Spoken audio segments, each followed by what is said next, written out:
अब देखते हैं कि किसी भी दो वेक्टरों का एक वेक्टर का दूसरे वेक्टर के ऊपर प्रोजेक्शन कैसे निकाला जाता है, प्रक्षेप कैसे किया जाता है। देखिए, किसी रेखा पर किसी वेक्टर का प्रक्षेप, ठीक है ना। मान लीजिए कि कोई एक वेक्टर ये है या कोई लाइन है, रेखा कह रहा है तो रेखा कह सकते हैं, लाइन वेक्टर कह सकते हैं। मान लीजिए कि ये कोई लाइन यल है और ये भी हम कह सकते हैं कि ये वेक्टर बी है, ठीक है ना। इस वेक्टर बी पर एक हमारा क्या कहते हैं दूसरा वेक्टर है A B. Vector A B क्या है, इस ए बी का प्रक्षेप इस लाइन यल या वेक्टर बी पर हमको निकालना है। ए बी का क्या कहते हैं वेक्टर बी पर प्रक्षेप निकालना है। तो प्रक्षेप निकालने का मतलब ये होता है कि अब इस दोनों वेक्टरों के बीच में कुछ एंगल होगा, ठीक है ना। यहाँ पे जिसका हम प्रक्षेप निकाल रहे हैं, जिस वेक्टर का प्रक्षेप जिस पे निकाल रहे हैं, तो जिसका हमको निकालना है वो और जिस पे निकालना है वो, उनके बीच में एंगल मान लीजिए थीटा है। अब देखिए, जिसका निकालना है उसके ऊपर से हम अगर लाइट जो है डालेंगे तो इस लाइट के प्रभाव से इस वेक्टर की एक छाया दूसरे वेक्टर जो उसके नीचे है पर जाके पड़ेगी, ठीक है ना। तो मान लीजिए कि यहाँ पे ये लाइट डाली गई तो इसका ये जो इस वेक्टर ए बी है, इसका प्रक्षेप यहाँ पर जाके ये पड़ा, ठीक है ना। ए सी यहाँ से लेकर यहाँ तक का पड़ा। तो इसका हमको क्या निकालना, प्रक्षेप निकालना। तो कैसे निकालेंगे देखिए। अब देखिए, प्रक्षेप ए बी, इस ए बी का प्रक्षेप हमको किस पे, ए सी पर निकालना है या लाइन एल पे निकालना है। तो मतलब अगर ये गिर रहा है नीचे तो यहाँ से ये जो गिर रहा है, मान लीजिए कि यहाँ से यहाँ तक ये गिर रहा है ए सी तक, तो क्या हो जाएगा ए सी की लंबाई। मतलब इस ए बी का जो प्रक्षेप होगा वो लाइन एल पर ए से लेकर सी तक की दूरी का होगा। ए से सी तक गिर रहा है तो ए सी की लंबाई अगर हम निकाल लें तो हम ये बता सकते हैं कि ए बी जो वेक्टर ए बी है इसका प्रक्षेप ए सी होगा। अब ए सी हमको निकालना है। तो देखिए, यहाँ से आपके पास ये क्या है, ये आपका है। यहाँ पे देखिए, ये आपका जस्ट यहाँ पे जब हम लाइट डालेंगे तो यहाँ से ये जो लाइट ऐसे होकर जाएगी, ये इस लाइन के साथ परपेंडिकुलर 90 डिग्री का कोण बनाएगी, ठीक है ना। अब हमको आधार चाहिए और कर्ण हमारे पास है। दो चीज़ें हो गई, आधार और कर्ण। तो यहाँ से हम ये बता सकते हैं कि ये किसके फार्मूले में आता है, कॉस के फार्मूले में आता है, आधार बटे कर्ण। तो हम ये कह सकते हैं कि कॉस थीटा बराबर, यहाँ पे ये एंगल थीटा है, अगर ये एंगल थीटा है तो ये लंब होगा, ये आधार और ये कर्ण होगा। तो कॉस थीटा बराबर क्या होता है, आधार बटे कर्ण। अब देखिए, आधार क्या है, ए सी है तो ए सी लिख लिया, कर्ण क्या है, ए बी है तो ए बी लिख लिया। तो कॉस थीटा इक्वल्स टू क्या हो जाएगा, A C upon mod of vector A B, ठीक है ना। Mod of vector A B का मतलब क्या क्यों हुआ, क्योंकि ए बी क्या था आपका, ए बी आपका एक वेक्टर था, लेकिन हमने mod of A B vector क्यों लिखा, क्योंकि हमको यहाँ से यहाँ तक की लंबाई चाहिए, परिमाण चाहिए, तो हमने इसका मापांक निकाल लिया, ठीक है ना। अब यहाँ से देखिए, अगर हम ए बी को इधर ट्रांसफर करेंगे तो ए सी बराबर क्या आएगा, ए सी बराबर mod of A B vector और कॉस थीटा, ठीक है ना।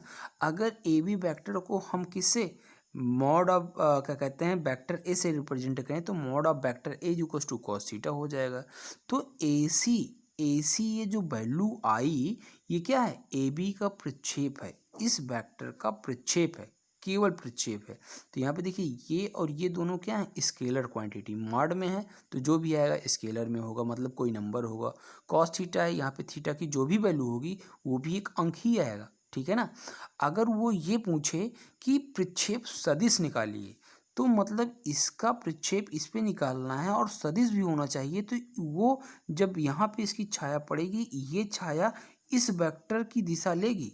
कौन से वेक्टर, जिस वेक्टर पे जाके पड़ रही है, वेक्टर बी, वेक्टर बी की दिशा ले लेगी। तो हम क्या करेंगे, तो प्रक्षेप सदिश निकालने के लिए कि जो वेक्टर ए सी था, जो केवल ए सी था, केवल लंबाई ए सी था, अगर इसको हमको वेक्टर फॉर्म में बनाना हो तो इसको वेक्टर फॉर्म में बनाने के लिए क्या करेंगे, ये जो ए सी बराबर आया था, वेक्टर ए सी बराबर क्या हो जाएगा, mod of vector A cos theta. और यहाँ पे देखिए किसकी वो ले रहा है दिशा, वो इस वेक्टर, जिस वेक्टर पे पड़ रहा उसकी दिशा ले रहा है। तो ये वेक्टर बी था तो हमने यहाँ पे क्या लिख दिया, वेक्टर बी कैप। कैप, ये कैप क्या होता है, यूनिट वेक्टर, और यूनिट वेक्टर क्या बताता है, वो डायरेक्शन को शो करता है, तो ये क्या हो गया आपका वेक्टर बी। ठीक है ना। अब देखिए ये आपकी AC का क्या डायरेक्शन भी बता रहा है, ये तो आपका परिमाण यहाँ से लेकर यहाँ तक तो परिमाण हो गया, और ये आपकी दिशा। तो मतलब परिमाण और दिशा दोनों हम ले लिए, तो ये आपका क्या हो गया, एक वेक्टर हो गया। और यही आपका क्या है, प्रक्षेप सदिश है। ये क्या है, प्रक्षेप सदिश कहलाता है। ठीक है ना, AC का प्रक्षेप सदिश। ठीक है ना। ये जो आपका B का गुणा mod of vector A cos theta से इसलिए किया गया क्योंकि दिशा चाहिए थी। अगर दिशा हमको चाहिए तो जिस पे वो पड़ रहा है उसी की दिशा देने के लिए उसी वेक्टर के यूनिट वेक्टर से हम मल्टीप्लाई कर सकते हैं। ठीक है ना। अच्छा, सवाल में कैसे यूज किया जाए, तो मान लीजिए कि यदि वेक्टर ए का वेक्टर बी के ऊपर प्रक्षेप निकालना हो, तो वेक्टर ए का निकालना है लेकिन किसके ऊपर, वेक्टर बी के ऊपर। तो जिसका प्रक्षेप निकालना होता है उस वेक्टर को लिखते हैं, और उसके बाद डॉट प्रोडक्ट ऑफ जिस पे निकालना होता है, जिस वेक्टर पे निकालना होता है उसका यूनिट वेक्टर हम क्या करते हैं, मल्टीप्लाई करते हैं। ठीक है ना, वो मल्टीप्लाई का डॉट प्रोडक्ट निकालते हैं। ठीक है ना। तो vector A dot product of इसका यूनिट वेक्टर क्या होता है, mod of vector B, sorry vector B dividing by mod of vector B. ये केवल प्रक्षेप निकालने का फार्मूला है। अगर इतना निकाले तो प्रक्षेप निकलेगा, लेकिन ये जो आए इसके बाद अगर यूनिट वेक्टर ऑफ बी अगर निकाल दें, यूनिट वेक्टर अगर बी निकाल दें तो क्या हो जाएगा वो, तो वो आपका हो जाएगा प्रक्षेप सदिश हो जाएगा। ठीक है ना। इसका हम एक एग्जांपल देखते हैं। यहाँ पे देखते हैं कि एग्जांपल, मान लीजिए कि वेक्टर ए ये है, वेक्टर बी ये है, मैं ए का बी के ऊपर प्रक्षेप निकालना है। ए का बी के ऊपर, तो ए का निकालना है तो ए का हमने लिख लिया, बी पे निकालना है तो ये हमने क्या लिखा, इस वेक्टर बी का यूनिट वेक्टर निकाल लिया। तो क्या हो जाएगा, वेक्टर बी डिवाइडिंग बाई इसका मॉड, तो इसका मॉड लिख दिए। अब देखिए यहाँ पे अगर इसका हम डॉट प्रोडक्ट निकालेंगे तो ये क्या होगा, 2 का नम 2, 3 दूनी 6 और 2 का नम 2, तो 2 6 2 6 2 8 2 10, 10/√6। ये क्या हो गया, ये ए का बी के ऊपर प्रक्षेप है। ठीक है ना। लेकिन अगर हमको क्या निकालना हो, प्रक्षेप सदिश, तो ये जो आया है इसी के साथ वेक्टर बी का जिसके ऊपर निकाल रहे हैं, इस वेक्टर के यूनिट वेक्टर से अगर हम क्या करें, इसका डॉट प्रोडक्ट करते हैं तो क्या हो जाएगा, ये हमारा क्या हो जाएगा, प्रक्षेप सदिश निकल आएगा। अब देखिए यहाँ पे ये जो हमारा आया था लिख दिए। अब वेक्टर बी, इस वेक्टर बी का यूनिट वेक्टर क्या था, यही तो था। अब इसी के साथ अगर इसका मल्टीप्लाई कर दें तो क्या हो जाएगा, प्रक्षेप सदिश, क्योंकि यहाँ पे ये आपका एक वेक्टर है, और किसी भी वेक्टर के साथ अगर स्केलर का मल्टीप्लाई किया जाता है तो वो क्या आता है, एक इस वेक्टर ही आता है। ठीक है ना। अब देखते हैं हम कौची असमिका क्या होती है। कौची असमिका, देखिए यहाँ पे यदि वेक्टर ए और वेक्टर बी में एक संबंध होता है, mod of vector A dot product of vector B is less than or equal mod of vector A mod of vector B. इसको हमको सिद्ध करना है। ठीक है ना। इसी को क्या बोलते हैं, कॉची असमिका। ठीक है ना। अब यहाँ पे ये कंडीशन ये होनी चाहिए, देखिए मान लीजिए कि वेक्टर ए या वेक्टर बी दोनों में से कोई भी अगर एक जीरो हुआ तो ये क्या हो जाएगा, ये भी इसका डॉट एक मान लो ये जीरो हो गया तो किसी का भी अगर डॉट प्रोडक्ट निकालेंगे तो जीरो ही हो जाएगा। इधर भी अगर एक जीरो हुआ तो दूसरा भी जीरो हो जाएगा, तो जीरो बराबर जीरो, ये तो देखो इनइक्वालिटी सही हो जाएगी। लेकिन अगर जीरो नहीं है, मान लीजिए मॉडा वेक्टर ए और वेक्टर बी दोनों जीरो नहीं हैं, तो क्या होगा, तो हम जानते हैं formula, vector A dot product of vector B is equal to क्या होता है, mod of vector A mod of vector B cos theta. ठीक है ना। अब देखिए अगर हम दोनों पक्षों में मापांक ले लें, दोनों इधर भी बराबर के इधर और बराबर के इधर दोनों में मापांक ले लें तो क्या आएगा, मापांक of vector A dot product of vector B is equal to, देखिए इसका मापांक लें या ना लें क्योंकि ये पहले से मापांक है, ये हमेशा पॉजिटिव राशि देगी। ठीक है ना। जैसे मान लीजिए -2 का मापांक तो क्या आता है, 2 आता है, लेकिन -2 का मापांक फिर से मापांक अगर निकालें फिर भी 2 ही होता है, क्योंकि इसका मापांक 2 होगा और 2 का मापांक क्या होता है, 2 ही होता है। तो मतलब ये क्या है, इसका vector A mod of vector A mod of vector B और कॉस थीटा का मापांक हमने लिख लिया। अब देखिए इस दोनों को mod of vector A mod of vector B को अगर इधर नीचे भेज दिया तो क्या हो जाएगा, mod of vector A dot product of vector B dividing by mod of vector A mod of vector B is equal to, देखिए ये आएगा आपका क्या, केवल cos theta, mod of cos theta. अब देखिए कॉस थीटा की वैल्यू कहाँ से कहाँ तक लाई करती है, कॉस थीटा की वैल्यू -1 से 1 के बीच में लाई करती है, ठीक है ना। लेकिन अगर ये मापांक है तो क्या इसकी वैल्यू क्या आएगी, या तो 1 आएगी या तो 1 से छोटी आएगी, लेकिन कहाँ तक, केवल 0 तक, ठीक है ना। तो यहाँ पे ये वैल्यू क्या हो गई, 1 हो गई। अब देखिए यहाँ पे, अब इसको हम क्या कह सकते हैं कि इसकी वैल्यू क्या हो सकती है, 1। तो इसको अगर हम उधर भेज दें तो क्या आएगा, mod of vector A dot product of vector B is less than or equal mod of vector A vector B. तो ये आपका सिद्ध हो गया, ठीक है।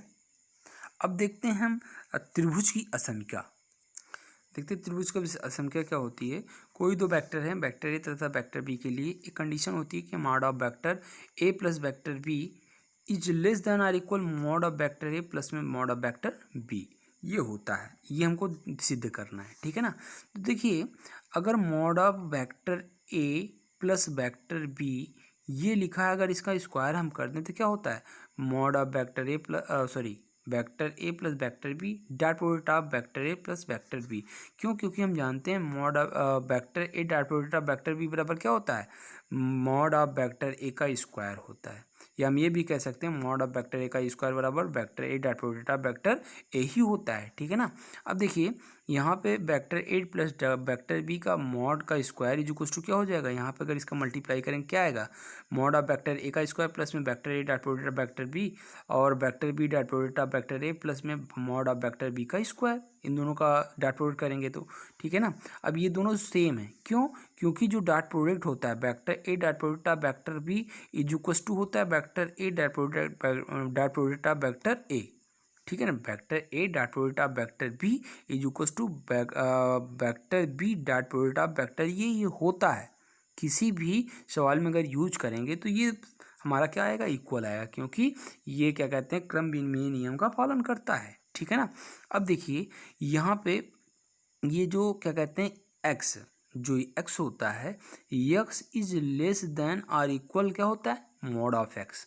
मतलब कोई भी संख्या वो उसके मापांक से या तो बड़ी हो या तो छोटी होगी या तो बराबर हो सकती है, ठीक है ना। यहाँ पे अगर यक्स का मापांक लें, ये संख्या निगेटिव भी हो सकती है लेकिन ये संख्या निगेटिव नहीं हो सकती है, ठीक है ना, बराबर हो सकती है, ठीक है ना। तो यहाँ पे मॉड ऑफ वेक्टर ए का स्क्वायर प्लस में 2 vector A dot product of vector B plus में क्या हो जाएगा, मॉड ऑफ वेक्टर बी का square is less than or equal, ठीक है ना। अब यहाँ पे देखिए सबका अगर हम मापांक ले लें, इधर पूरा का मापांक ले लें तो ये तो पहले से ही स्क्वायर था, इसका मापांक लेने की आवश्यकता नहीं है। लेकिन ये 2 mod of vector A dot product of vector B plus में वेक्टर बी का मॉड का स्क्वायर। अब देखिए ये चीज़ तो बड़ी होनी तय है। क्यों होता है, क्योंकि यहाँ पे ये देखिए ये निगेटिव भी आ सकता है, बट यहाँ पे ये चीज़ निगेटिव नहीं आ सकती। यहाँ पे ये तो पॉजिटिव ही है पॉजिटिव, लेकिन ये पॉजिटिव या निगेटिव कुछ भी हो सकता है, बट ये यहाँ पे हमेशा क्या पॉजिटिव ही होगा। तो यहाँ पे ये तीनों पॉजिटिव, लेकिन यहाँ पे ये निगेटिव हो सकता है। तो मतलब ये संख्या हमेशा बड़ी या तो ये संख्या इसके बराबर होगी। तो हम यहाँ पे ये इनइक्वलिटी लगा सकते हैं, ठीक है ना।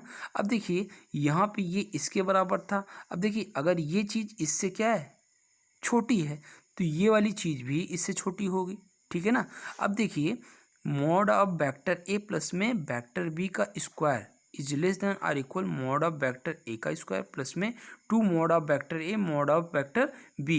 ये चीज़ जो है इसमें टूटी कैसे, क्योंकि कांचीज असंख्या भी पढ़े थे, mod of vector A dot product of vector B is less than or equal mod of vector A mod of vector B होता है, ठीक है ना।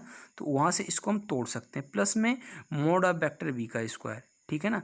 अच्छा यहाँ से ये देखिए ये किसका फार्मूला है, इस चीज़ का, mod of vector A plus mod of vector B का होल स्क्वायर का। अब देखिए दोनों पक्षों का अगर अंडर रूट ले लें, ठीक है ना, अंडर रूट वैसे तो नहीं लेते लेकिन पावर 1/2 वर्क करते हैं तो क्या आएगा, यही चीज़ आ जाएगी।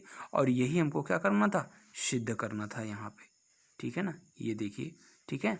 अब देखिए यहाँ पे यदि mod of vector A plus में vector B is equal to mod of vector A plus में वेक्टर बी, ये सिचुएशन कब बनती है, ठीक है ना। ये आशंका तो सही है, ये बड़ी होगी या तो इसके बराबर होगी, बट बराबर कब होता है, वो एग्जैक्ट कंडीशन क्या होती है, ये तभी होती है जब वेक्टर ए और वेक्टर बी क्या हो, इक्वल हों। देखिए रैखिक हो, इक्वल नहीं रैखिक।